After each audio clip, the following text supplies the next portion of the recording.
Скандалот со 10-годишните малверзации со парите на осигурениците не стивнува. Министерството за труд и социјална политика денеска поднесе кривична пријава против непознат сторител. Во пензискиот фонд се направени неправилности при распределувањето на придонесите на 12.000 идни пензионери.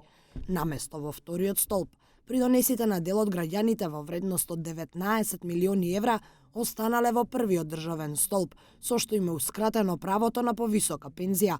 Министерството пак денеска соопшти дека пари за обештетување се обезбедени од државниот буџет. Секој оштетен осигуреник ќе добие 400.000 денари од централната каса, што предизвика дополнителна критика од страна на дел од јавноста.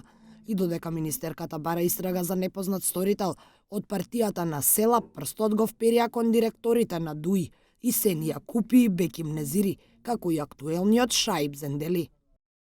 Парите од придонесите за пензиско осигурување на вработените кои не се префрлени во вториот столб на пензиско осигурување, а најверојатно биле украдени од страна на функционери на ДУИ кои 10 години управуваат со Фондот за пензиско и инвалидско осигурување на Македонија како единствен надлежен орган за собирање на пари за пензиски придонес, сведочи за алармот и постојаните реакции на Алијансата за албанците дека ДУИ тоне во корупција и организиран криминал.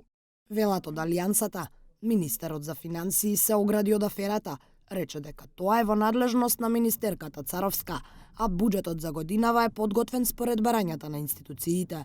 Министерството за труд и социјални работи добило онолку колку што побарало, рече Тевдовски.